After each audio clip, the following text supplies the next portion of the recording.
I'm Matt Bradley, and I'm the Product Launch Manager for Revysol Fungicides and BASF Market Growth. So farmers are generally accepting of new practices and implementing new technologies into their operations. It's just the rate at which they're willing to adopt. You always have an adopter curve with people who are willing to be early versus late. And I think a really good case study on this is actually the way that the soybean seed treatment market has evolved. So in 1996, less than 10% of all of the soybean acres that were planted actually had a seed treatment on them. Most of those were fungicides and were focused specifically on making sure that soybeans were able to emerge in the harshest of environments. Looking to 2019, more soybean acres are actually planted with a soybean seed treatment. The way that the seed treatment market evolved was focused around three components: security in the investment that the seed will emerge, superior control from key diseases and insects resulting in the visual, more vigorous germination, and the observation of a financial gain that an increased yield was achieved where the seed treatment was actually utilized versus ignored. This didn't happen by chance. It was a very deliberate effort put forward by manufacturers and retailers alike that allowed the customer to see the benefit of that seed treatment in their operation. I see this as a direct parallel to the way that the fungicide market is going to grow in the next 5 years. We spend a tremendous amount of time and investment understanding the farmer, understanding what drives them to use, and more importantly, why they don't use fungicides today. But what we probably have spent less time on is how do we actually engage our retail and channel partners to approach the market differently with this deeper understanding of our customer profiles and how we want to grow the market into the future. Our solution for this is actually the acronym Payback. Payback is a 7-step sales process that we should be able to walk through with every retailer to understand where they're at in their journey of recommending and promoting fungicides, so that when the retailers prioritize fungicides in their operation, they have the ability to provide the most value to their farmers and also maintain their relevance in the marketplace going forward. Since the early 2000s, BASF has developed the market in row crops. During this time, there has been a large focus on return on investment to the farmer, ROI. ROI is certainly an important factor when farmers are managing their operations, but does every farmer really think about it in this way? So one of the things that we want to do as we launch Revysol and we grow the market overall is to move away from talking about the return on investment and actually put it into more of a positive light, and that fungicides pay back. It's just a matter of how much.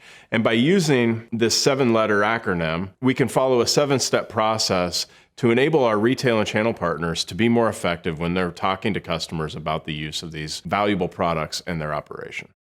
I think it's important for us to know that segmentation is only one of many tools that are being developed to help understand and meet the customer in their adoption journey.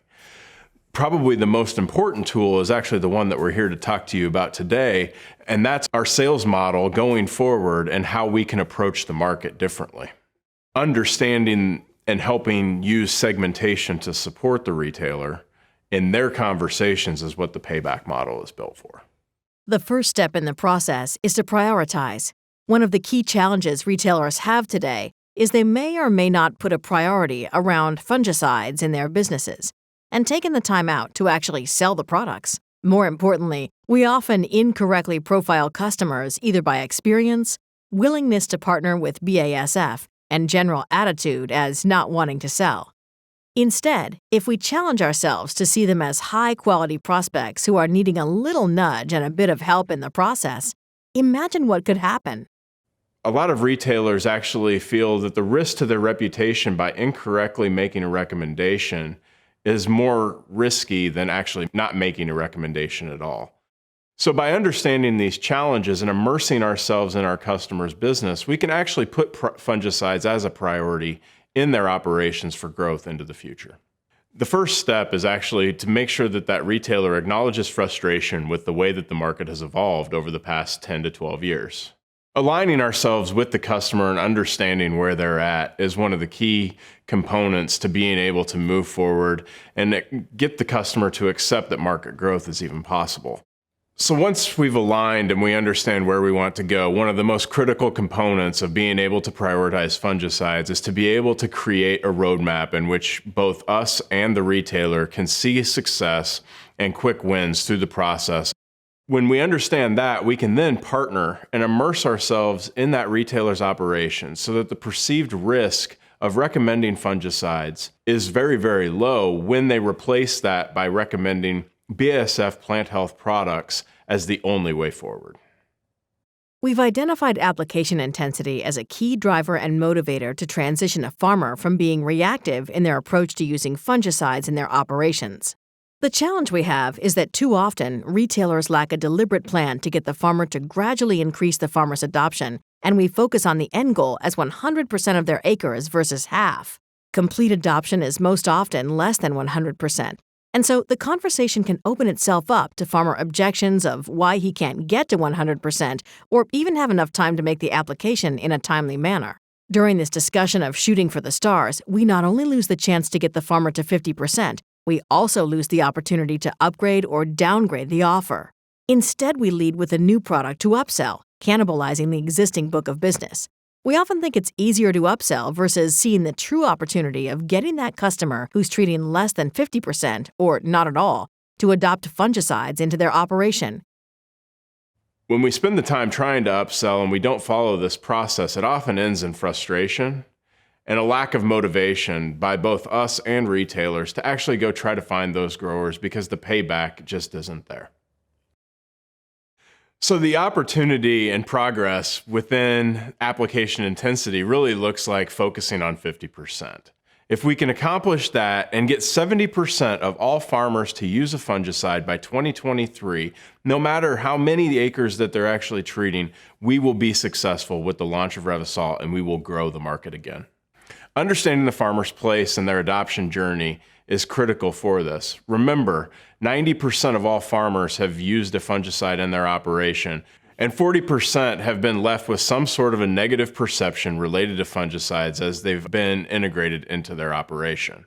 Our opportunity is to help get those farmers to reconsider the expectations of both our Revysol and legacy products and how they can pay back in their operations going forward. The next step in the journey is years to adoption. This also aligns with where the customer is in their journey.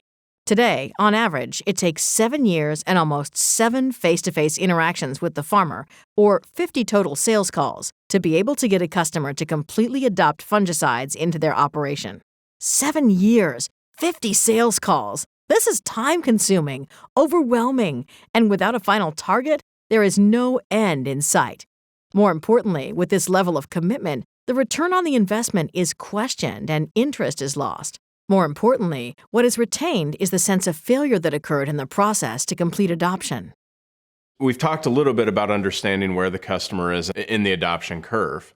For customers who have not used fungicides or may have lapsed completely out, we believe that we can actually make this a 3-year process with 3 face-to-face interactions. In year 1, we want to focus on using a farmer's field and treating half of that field, enabling him to see the difference between the treated and the untreated portion of the field. Now, that untreated portion could either be with a competitor or nothing treated at all. It's very important, though, after a farmer does a side-by-side in their field, that we move past this step. Moving into year 2, what we want to do is actually move into the experience of treating a whole field and leaving that same variety or hybrid untreated in a different field. It accentuates the experience that they received in year 1, but now they're able to see the performance of the product on 2 distinctly different parcels of land with the same variety or hybrid. Once they've seen this variation in whole fields that are treated, it's much easier in year 3 to ask that farmer to consider treating half of his crop acres in that following year. All right, so it's no coincidence that actually budgets hit in the middle part of the 7-step process. Financials are a key component to being able to show the true payback of fungicides in our operation. When a retailer views fungicides lumped in with all the other crop protection products that he sells, it's very hard for the retailer to see the true profit that the fungicide is actually contributing. The same thing is true for the farmer. More importantly for us, if we are not working with the retailer to evaluate the total profitability that fungicides can bring, we are losing the chance to partner with the retailer and become a solution provider versus a product seller. The same is likely true when the retailer has to face one of the most common farmer objections. He doesn't have money to actually pay for the treatment. This is because it's the last expense that he has. Where we oftentimes fall short is we focus on the application as an expense versus using this as an opportunity to convince the farmer that using a fungicide in their operation is the easiest way to maximize the total investment they have already made. This is the payback that they have in their operation for the year. So the opportunity to overcome the frustration around financial payback and budgets related to fungicides really comes with immersing ourselves in the retailer's business and making fungicides a priority. Back to step number one. But this really takes it a step further and allows us to look at the total profit extraction of the fungicide application on the balance sheet and helping them overcome some of the payback constraints that they believe to be there today. Our competitors tend to often look at this as a one-year opportunistic sale versus a multi-year strategy to grow. By utilizing customer segmentation and profiling, we can now identify a larger subset of farmers who may not be using today or are using it under that 50% ratio, and we can partner with the retailer to increase the total treatment intensity of the acres that he's applying a fungicide on into the future. Too often, it is easy to think of the fungicide application as just the fungicide alone, but the retailer is actually focused on maximizing revenue from all three components that make up the fungicide application and impact the retailer's bottom line: the application, the adjuvant, and the fungicide. Too often, it's perceived that it happens in this order. The problem is, farmers who are using on less than 50% of their acres during the adoption process do not want the added expense of the full cost of application. ROI can be difficult to justify, but being consciously aware that a farmer may have additional confusion and expense during this period is critical. If we allow the farmer to become confused or even slightly frustrated, enabling the 7-year sales process, the result is the retailer frustration that we address in the why of the payback model. So the opportunity that we have when it comes to application and adjuvants is actually twofold. When we talk about products that contain Revysol, we have the widest application window available in the marketplace, enabling retailers to actually extract revenue that they otherwise may not have the ability to get today. But more importantly is actually the way that adjuvants are recommended within the application process. It is critically important that if a farmer is not treating greater than 50% of their acres, that we're not overloading the tank by adding too many adjuvants and other tank mix partners, and we make sure that we let the fungicide lead the way. When the farmer sees that the fungicide is truly providing payback, he has a higher probability of paying more into the future. And through that, the short-term wins no longer outweigh the long-term results. If they're committed to joining us in the 3-year journey, the long-term benefits of allowing the fungicide to be the driver in the application, to make sure that the farmer sees the payback of the fungicide, enables the opportunity to upsell into the future. So we've gone through the first 5 steps of the sales process and getting a retailer to reconsider the way that he sells fungicides to his customers today and how we might be able to partner together better going forward. But we can't just stop there and follow the process and assume that it's going to work. Once you have a farmer on the path to treating half of their acres and complete adoption, it can become easy to forget about this customer as we move on to our next set of prospects. Failure to follow up leads to confusion and puts the process at high risk. We must make sure we follow up. On the journey to complete adoption, we need to be mindful that these farmers are likely still lacking full clarity to the payback and other operational benefits. This lack of clarity can leave the farmer open to brand switching, oftentimes perceived as price sensitivity, reduction in the acres treated, or even worse, the farmer lapses altogether. The ultimate result is the devaluation of market and lack of confidence. We need to make sure we continue to follow up with the farmer, whether it's us or the retailer. We're doing that together, and make sure they have clarity on what is the fungicide payback that they've so desperately been looking for. So now that we know how to challenge the farmer's recommendations, we need to ask the retailer to reconsider his expectations for what the products provide. Asking retailers to actually carry multiple SKUs to be able to address the farmer's needs with the benefits that the product of choice best delivers. For those retailers who maybe are a little bit confused or lack the confidence to go out and make the recommendation to a farmer about resetting their expectations and using a fungicide in their operation, there should be no doubt that Revysol is the best DMI in the marketplace. The retailer should feel confident to challenge the farmer to reset his expectations. And when he does reset his expectations, it needs to be done with a product that has the broader, stronger, and longer control that Revysol provides. The ultimate tiebreaker is to lead with a product that contains Revysol.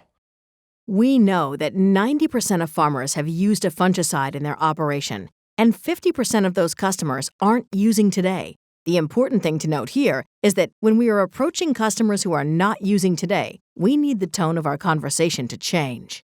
One of the main reasons that they're not using is that nobody followed up with them after their initial experience with the product, and they were somehow left under-delivered on a promise that was made to someone. The goal of Payback is to make sure that we do follow up, that we bookend the process, and make sure the customer was satisfied, and make sure that we live up to the value proposition that we have for all of our products in our plant health portfolio. So understanding the farmer is a key to BASF's market growth initiatives now to 2023. We've talked a lot about customer segmentation and customer profiling, and this is really where that step actually enters in. We know that 90% of all farmers have tried a fungicide in their operation over the past 15 years as the market has expanded dramatically. What we don't always necessarily know are what those key drivers are within each farmer's specific situation that actually drives them. What needs do they have that the retailer or us as a chemical manufacturer can provide to them to make their operation more sustainable going into the future? By asking questions, we not only understand which product to recommend, but in doing so, we develop a stronger rapport with the retailer and the farmer. More importantly, we're going to build a sense of trust and a relationship that will go deeper than the BASF product brand, our relationship with the retailer, and proving that fungicides always pay back and they need to be a critical part of every corn and soybeans farmer's operation going forward. By following this model, you should be able to take this and customize it for your own territory. Pick the right retailers who have the opportunity to become active promoters in your market. Educate them by increasing both their willingness and ability to recommend fungicides, and when they become active promoters, we will grow to 70% of all farmers in corn and soybean markets using fungicides by 2023 on at least half of their acres. We want you to identify 2 retailers today who are not active promoters of fungicides. We want you to walk through the payback process with those retail agronomists and help understand where they're at in their adoption journey. Why don't they recommend more? And through going through the process, they should have the confidence to recommend BASF plant health products as the premier recommendation to grow their businesses going forward. But it doesn't stop there. We need you to go with that retail agronomist and find 2 farmers and make 3 sales calls in the 2020 season with that farmer. Rest assured, one of our BASF plant health products will be able to provide benefits to that farmer to allow him to farm more profitably and sustainably into the future.